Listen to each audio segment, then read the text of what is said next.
Relax, everything starts in your mind. The surgery was successful. The patient did not know that yet. She was lying in the recovery room, drifting in and out of consciousness, and in the specific suspended quality of the space between anesthesia and full awareness, she was experiencing something that the surgical team would later describe, with the specific bewilderment of people trained to measure only what they can see, as remarkable. Her vitals were calm. Not the slightly elevated calm of a person who is sedated. The deep, stable, genuinely settled calm of a person who is at genuine peace with what is happening to them. Her heart rate was steady. Her blood pressure was lower than it had been in the preoperative assessment. Her breathing was slow and even and entirely without the quality of fight that the body usually maintains even in unconsciousness when it is in circumstances of significant physiological stress. The nurse who monitored her recovery would say afterward that in 12 years of post-operative care, she had rarely seen anything like it. Her name was Elena. She was 56 years old. She had spent the previous 3 months preparing for the surgery, not in the way that most people prepare for surgery, with the specific anxiety of someone who is trying to think their way around a thing they cannot control, trying to plan their way past the uncertainty, trying to somehow manage through mental effort the outcome that was entirely in the hands of others. She had spent the 3 months doing something that most people would not recognize as preparation at all. She had been practicing her mind. Not meditation in the popular sense. Not the performance of calm. The specific, daily, philosophically grounded practice of examining and redirecting the relationship between her mind and the circumstances she was navigating. The practice of distinguishing what she could influence from what she could not. Of meeting what she could not control with acceptance rather than resistance. Of directing the full weight of her attention and energy toward what was genuinely available to her, the quality of her own interior, the honesty of her own engagement with the situation, the care with which she maintained the relationships she loved, and releasing, with genuine completeness, everything that was not available to her. She had been reading the Stoics. Specifically, she had been reading Epictetus, whose particular authority on the subject of meeting genuinely difficult circumstances with genuine interior freedom came from having lived it rather than merely having written about it. She had understood something that most people who encounter life-altering medical circumstances do not understand because they have not had the specific philosophical education that makes understanding it possible. The surgery would happen as it would happen. The outcome would be what it would be. The body's response to the procedure, the surgeon's skill, the 1,000 unpredictable variables that determine whether a surgery of this kind produces the desired result, none of this was hers to govern. None of it lived on her side of the line. What lived on her side of the line was her mind. The quality of the 3 months between the diagnosis and the procedure. The character of her engagement with the people she loved during those months. The honesty with which she faced the possibility of difficult outcomes. The peace, genuine and practiced rather than performed and brittle, with which she entered the operating room. The surgery was successful. And the recovery was remarkable. Not because the surgical outcome was correlated with her mental state, though there is genuine research suggesting that it may have been. But because the 3 months that preceded it were lived rather than merely endured. Were genuinely inhabited by a person who had understood, through genuine philosophical practice, that the quality of her experience of those months was not determined by the surgery's outcome but by the quality of her own mind meeting those months as they actually were. She had relaxed into what she could not control. And in the relaxing, the genuine, philosophically grounded, daily practiced relaxing, she had freed every available interior resource for the actual living of the actual life she had in front of her. This is what we are exploring today. Completely. Without the comfortable shortcuts that make the exploration feel inspiring but leave the practice undone. This is Stoic Ascension. Subscribe to this channel right now and turn on your notifications because every single video here is built for exactly this level of depth and genuine application. The philosophy, the practice, and the complete transformation of the relationship between your mind and your experience of everything that happens to you. What comes after this builds directly on everything you are about to hear. Do not miss what is coming. What it actually means that everything starts in your mind. This phrase has become so familiar in motivational culture that most people hear it and nod without genuinely examining what it actually claims. And the examination is worth doing, because the claim is more radical and more practically important than the nodding acknowledgement of it suggests. Everything starts in your mind does not mean that your thoughts create reality. It does not mean that positive thinking produces positive outcomes or that the correct mental attitude determines external events. The Stoics were not magical thinkers. They were among the most clear-eyed realists in philosophical history. They understood that the world operates according to its own principles, that outcomes are determined by far more than any individual's mental state, and that the suggestion that thinking the right thoughts produces the right circumstances is both philosophically naive and practically dangerous. What it does mean, what the Stoic philosophical tradition has built its entire understanding of human experience on, is something considerably more specific and considerably more verifiable. Your experience of everything that happens to you starts in your mind. Not the external events themselves. The experience of them. The meaning they carry. The weight they produce in your interior. The suffering or the peace or the anger or the equanimity that accompanies the encounter with whatever the world delivers. None of this, not one element of it, is determined by the external event itself. Every element of it is determined by the mind that meets the event.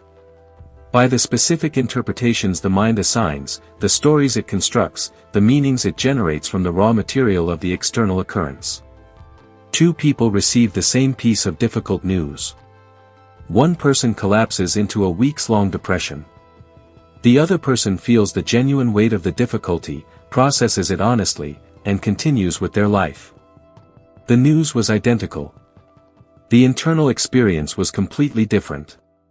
Not because the two people have different pain thresholds. Because the minds meeting the news were producing different experiences from the same external input. This is what Epictetus was pointing at when he wrote that it is not things that disturb us but our opinions about things. The thing, the event, the circumstance, the external occurrence, is what it is. It is neutral in the specific sense that it contains no inherent psychological meaning. All psychological meaning is added by the mind that encounters it. And the mind that adds the meaning is the mind that determines the experience. This recognition is the beginning of genuine psychological freedom. Not freedom from difficult events. They will arrive. Not freedom from genuine pain.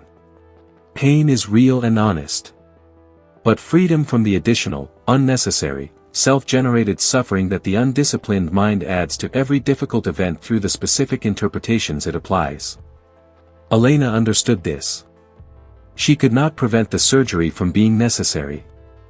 She could not guarantee its outcome. She could not control what the surgeon's hands would do or what the body's response would be. But she could control, genuinely, completely, and through deliberate daily practice, the quality of the mind that was meeting all of this. And the quality of that mind was the quality of her experience of the 3 months that preceded the surgery. Everything that she experienced during those 3 months started in her mind. And her mind, deliberately tended, produced something that the surgery could not provide and the outcome could not determine. Genuine peace. The Stoic understanding of the mind as the source of experience.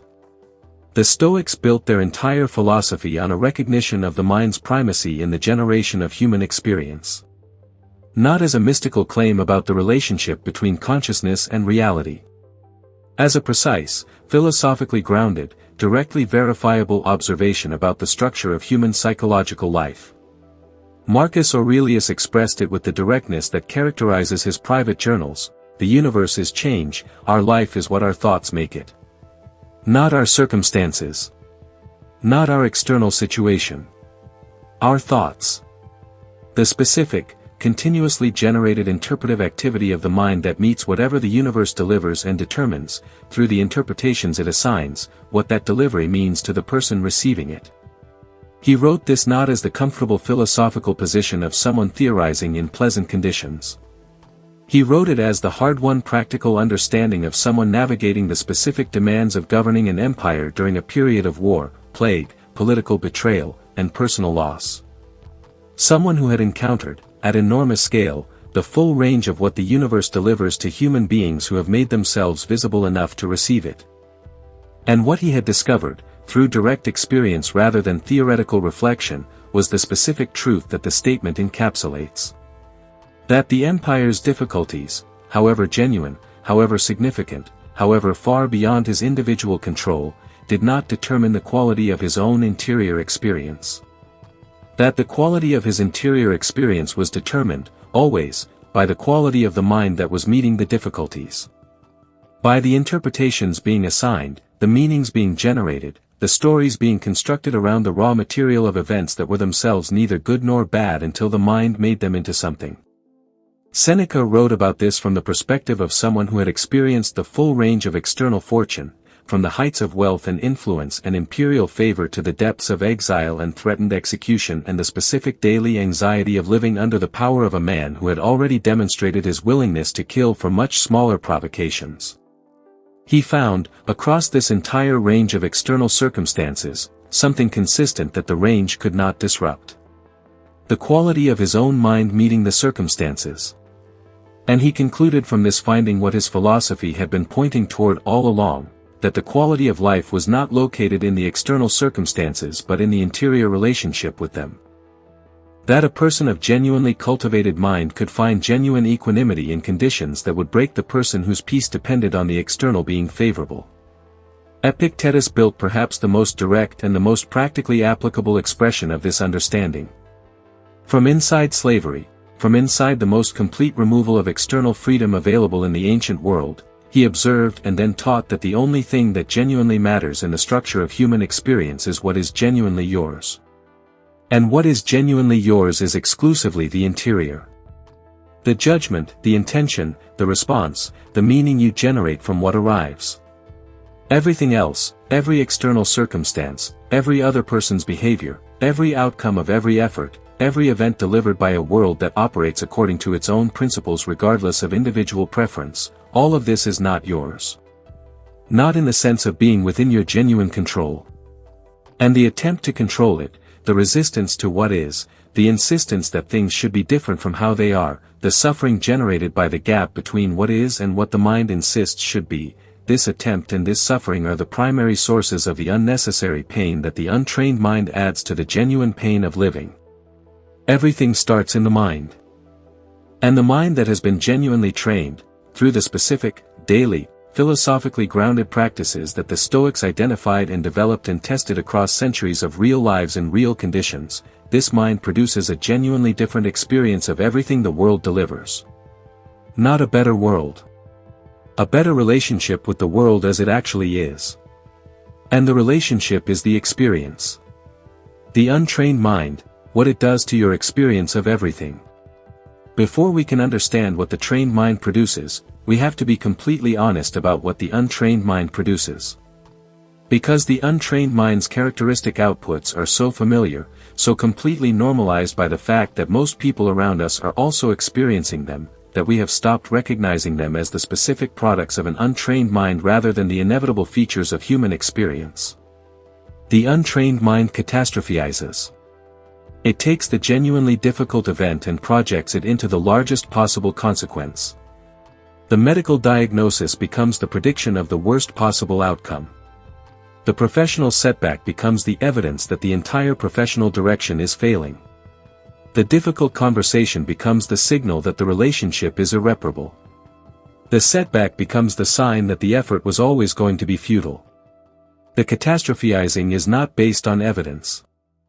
It is the automatic output of a mind that has been trained, through years of undirected operation, to default to worst-case interpretation of ambiguous circumstances. And the experience of the catastrophized interpretation, the suffering it produces, the anxiety it generates, the specific quality of living inside a mind that is perpetually projecting worst cases, is not the experience of the actual circumstances. It is the experience of what the mind has made the circumstances into. The untrained mind personalizes. It takes events that have no personal meaning and generates personal meaning from them. The colleague who is distracted becomes someone who is deliberately dismissing you. The friend who cancels becomes someone who is reducing their investment in the relationship. The recognition that goes to someone else becomes evidence that you are not valued. The world's ordinary operation, with its genuine indifference to individual significance, becomes a continuous personal message about your specific worth. And the experience of the personalized world, the world that is constantly commenting on your adequacy, constantly signaling approval or disapproval, constantly reflecting your worth back at you in the specific texture of how things go, is not the experience of the world as it actually is. It is the experience of what the personalizing mind has converted the world into. The untrained mind ruminates. It takes the difficult event, genuinely difficult, genuinely painful, and instead of processing it and releasing it, holds it. Returns to it. Replays it. Reruns the painful moment, the critical comment, the moment of failure or rejection, continuously, as if repeated exposure to the memory will produce the resolution that the exposure consistently fails to produce. The rumination extends the duration of painful experience far beyond the duration of the painful event. The event may have lasted minutes. The rumination lasts hours, days, sometimes weeks. And the experience of those hours and days and weeks is the experience of someone who is not living in the present. Who is living in the endlessly replayed past that the ruminating mind has made its primary residence. The untrained mind anticipates. It takes the genuinely uncertain future and fills it with content. Specifically, with the worst available content. The specific anxiety of something that has not happened and may not happen but is being experienced with the full physiological reality of something that is happening now. Because the body cannot distinguish between the vividly imagined threat and the actual one. And the anticipating mind provides the body with the vividly imagined threat in continuous supply. All of these outputs, the catastrophizing, the personalizing, the ruminating, the anticipating, produce suffering. Not the genuine suffering of genuinely difficult events. The additional, self-generated, mind-produced suffering that the untrained mind adds to every difficult event and to many events that are not genuinely difficult at all. This is what Epictetus was pointing at. This is the specific mechanism of the unnecessary suffering that genuine philosophical practice is designed to address. Not the difficult events. The mind's automatic conversion of every event into the maximally painful version of itself. And the trained mind does not do this. Not because it is invulnerable to difficulty. But because the training has produced a different relationship between the event and the interpretation. A different automatic output from the process of meeting what arrives. What relaxing your mind actually means, and how the Stoics did it. When we say relax your mind in the Stoic sense, we are not talking about the popular understanding of relaxation. Not the temporary relief of distraction. Not the numbing of entertainment. Not the managed escape from difficult internal experience into temporarily more pleasant external stimulation. The Stoic understanding of mental relaxation is something considerably more demanding and considerably more genuinely transformative. It is the specific interior condition of a mind that has been freed from the unnecessary tension of resistance. Of insisting that things be different from what they are. Of generating suffering from the gap between what is and what the mind demands should be. This condition, what the Stoics called equanimity, is not the absence of engagement. It is the fullest possible engagement with what is actually real, without the distorting overlay of what the mind insists should be real instead. The relaxed mind in the Stoic sense is not the passive mind. Not the mind that has disengaged from the world and retreated into comfortable detachment. The mind that is fully engaged with what is genuinely present, that sees it clearly, feels what is genuinely there to be felt, responds with genuine consideration, without the additional layers of catastrophizing and personalizing and ruminating and anticipating that the untrained mind generates on top of the genuine experience. Marcus Aurelius achieved this, imperfectly, with ongoing practice, not as a permanent state but as a practice direction, through several specific disciplines that he returned to consistently throughout his life.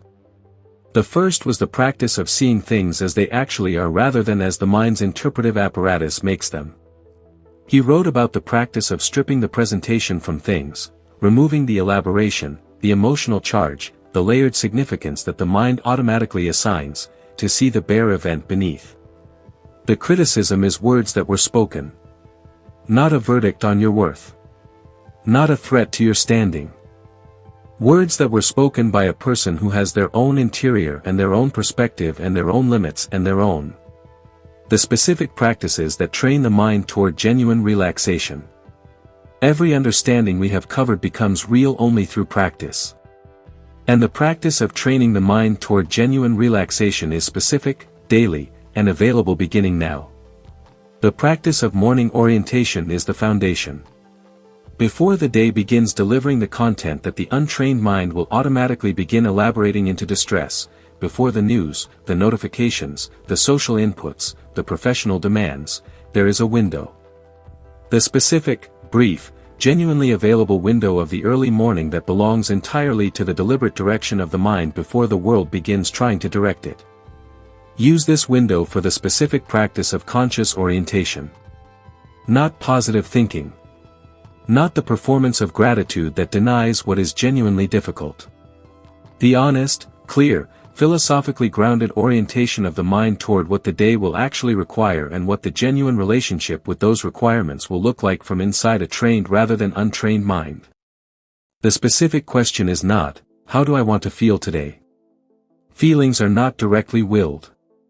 The specific questions are, what is genuinely within my control today, and what is not? Where is my energy most genuinely useful, and where would directing it be a waste of what cannot be recovered? What is the genuine difficulty the day is likely to contain, and what is the trained mind's relationship with that difficulty? These questions, engaged with honestly for a few minutes before the day begins, establish the interior orientation from which everything else is met. Not as a guarantee of equanimity. As the specific preparation that makes equanimity more accessible throughout the day than it would be without the preparation. The practice of the interpretive pause is the day's discipline. In every moment where the automatic mind begins its elaboration, where the event begins to become, in the mind's processing, the catastrophized or personalized or ruminated version of itself, the brief, deliberate pause. The specific interruption between the event and the interpretation that creates the space in which the question can be asked. What is actually here? Not what has the mind made this into. What is actually, genuinely, stripped of elaboration, present in this moment? This question, asked with genuine honesty rather than rhetorical defensiveness, consistently reveals the gap between the event and the experience the untrained mind generates from it. And the revelation of that gap is the beginning of the trained mind's alternative, the interpretation that is accurate rather than catastrophized, proportionate rather than magnified, present rather than ruminated or anticipated. The practice of physical relaxation as mind training. The relationship between body and mind is not one-directional. The mind's tension produces body tension. And the body's tension maintains the mind's. They are in continuous mutual influence. And the specific practice of deliberately relaxing the body, the systematic, practiced release of the physical tension that the chronically stressed mind produces, is one of the most direct available approaches to the relaxation of the mind itself. This is not stretching. It is the specific, conscious, breath-grounded practice of releasing the physical manifestation of mental tension. The jaw that is held tight. The shoulders that have risen toward the ears. The chest that is collapsed. The breath that is shallow and rapid rather than slow and deep. Each of these physical expressions of mental tension, consciously identified and consciously released, produces a direct and immediate effect on the quality of the interior experience. Not because the physical release resolves the mental content that produced the tension, but because the specific physiological state of physical relaxation is less compatible with the catastrophizing, ruminating, anticipating mind than the tensed physiological state that the untrained mind produces and maintains. Practice this throughout the day. Not in formal dedicated sessions only. In the actual moments when the physical tension of mental stress is present. The meeting that is generating tension. The conversation that has produced the jaw clenching. The uncertainty that has raised the shoulders. In that moment, the conscious breath. The deliberate physical release. The specific return of the body to a state more compatible with the trained mind's operation. The practice of deliberate gratitude, not the performance but the genuine thing. The Stoics practiced what they called negative visualization, the deliberate, regular contemplation of the absence of what they currently had, not to produce anxiety about loss but to produce the genuine, deeply felt appreciation of what is actually present. The specific reversal of the untrained mind's tendency to catalog what is absent and take for granted what is here. When the mind is oriented toward what is missing, what is wrong, what is not yet achieved, what was promised and not delivered, it produces the specific interior experience of someone who is perpetually deprived, for whom life is primarily a series of absences and disappointments and gaps between expectation and reality. The practice of genuine gratitude, not the listed gratitude of someone following a protocol, but the genuinely felt, embodied recognition of what is actually present, reverses this orientation. It does not deny what is genuinely absent or genuinely difficult, but it insists on the honest accounting that also includes what is genuinely here. The specific people and conditions and capacities and experiences that the cataloging of absence was preventing from being seen. And when the honest accounting is done with genuine completeness, when the actually present receives the same quality of attention as the actually absent, the interior experience of the same life changes. Not because the life changed, because the mind's relationship with it changed. And the relationship, as everything we have covered confirms, is the experience. The practice of the evening return. At the end of each day, the specific, patient practice of returning the mind to genuine rest. Not by managing or suppressing the content that the day produced but by honestly processing it and then deliberately releasing it. The honest processing, what happened today that genuinely needs to be acknowledged. The difficulty that was real and deserves honest recognition. The feeling that arose and deserves genuine acknowledgement. The situation that was handled imperfectly and deserves honest examination of what the imperfection reveals about where the practice needs to go deeper. Then the deliberate release, into the past where it belongs. As material that has been honestly processed. As a day that has given everything it has to give. Not into forgetting. Into the specific completion of past experience that allows the present, including the present of sleep, of genuine rest, of the specific physiological restoration that genuine mental relaxation makes possible, to be genuinely inhabited. The mind that goes to sleep still carrying the unprocessed content of the day does not genuinely rest. It continues processing in the specific anxiety-generating, sleep-disrupting way that the unprocessed content requires. The mind that has genuinely processed and genuinely released the day's content can rest in the specific deep way that genuine processing and release make possible. This is the evening practice. Not elaborate. Honest. Complete. Releasing. The relationship between the relaxed mind and the quality of every dimension of life. The transformation that genuine mental relaxation produces is not limited to the interior experience.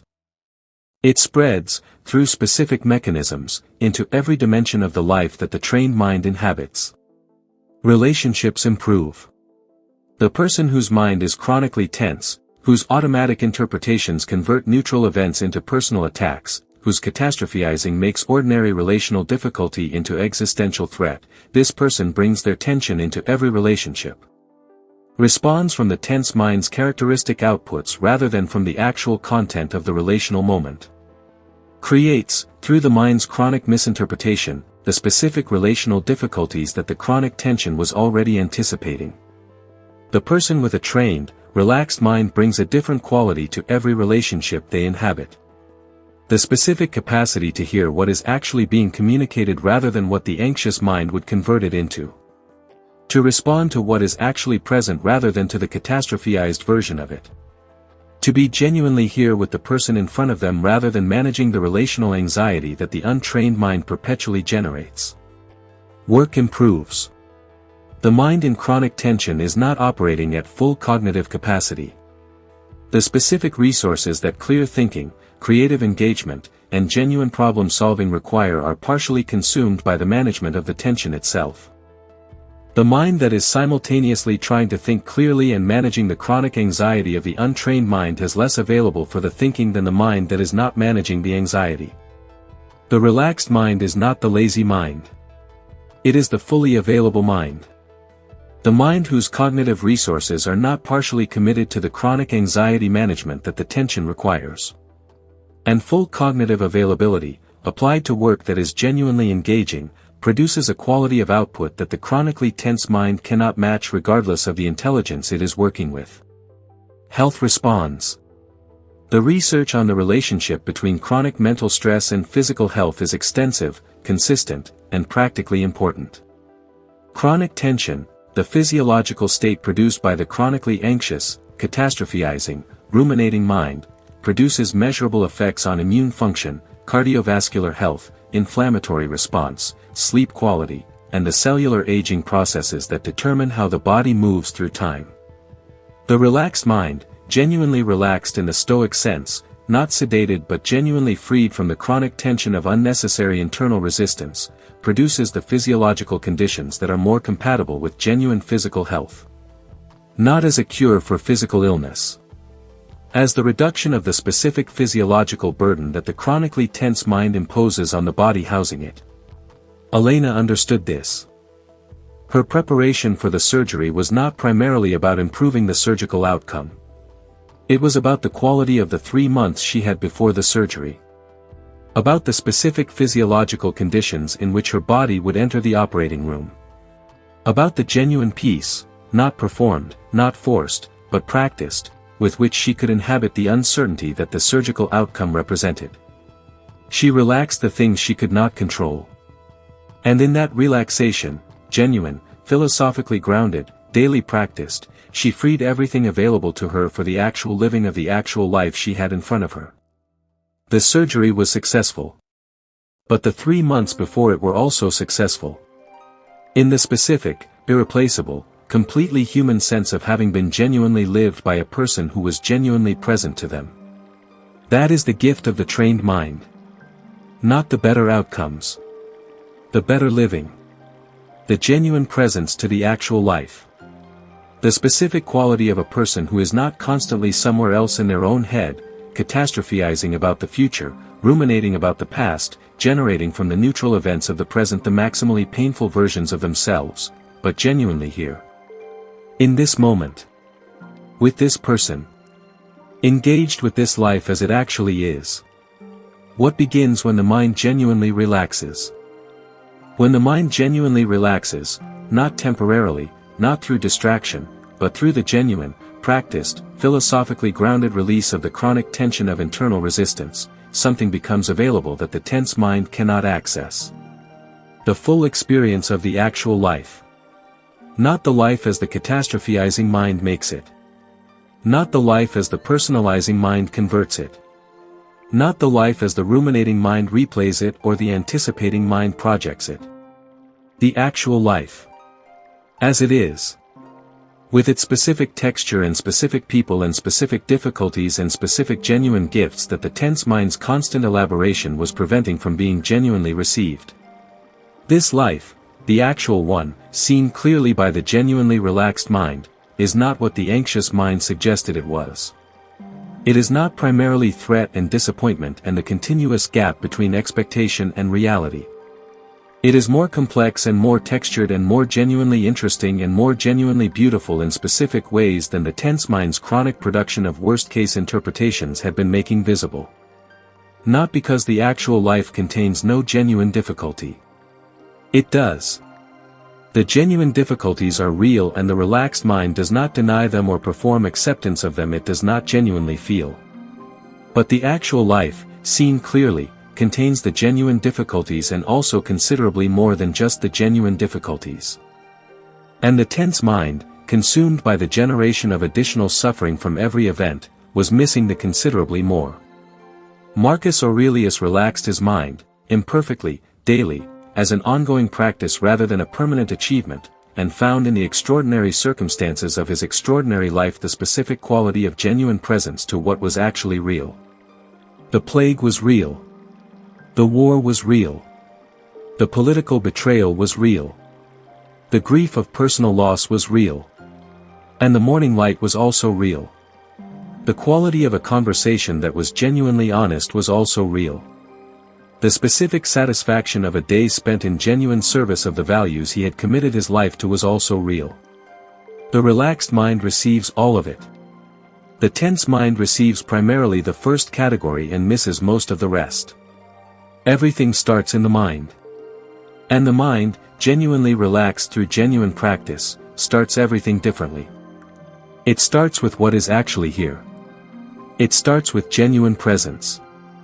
It starts with the specific quality of a person who has decided, through the daily practice of meeting what arrives with trained rather than untrained interior, that their experience of their life will be determined by the quality of their own mind rather than by the cooperation of their circumstances. This decision, made genuinely and practiced daily, is the beginning of everything. Subscribe to Stoic Ascension right now. Turn on your notifications.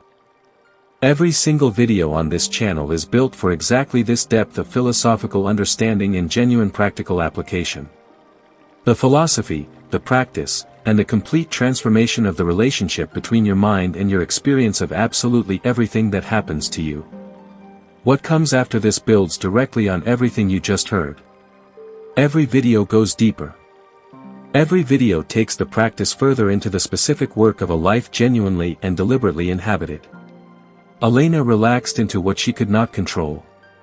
And the 3 months she could not guarantee became 3 months she genuinely lived. That is available to you. In every circumstance. In every difficulty. In every moment where the untrained mind would begin its elaboration into the maximally painful version of what is happening. The pause. The question. The honest return to what is actually here. The relaxed mind meeting the actual life. Everything starts there. Begin the practice. Now.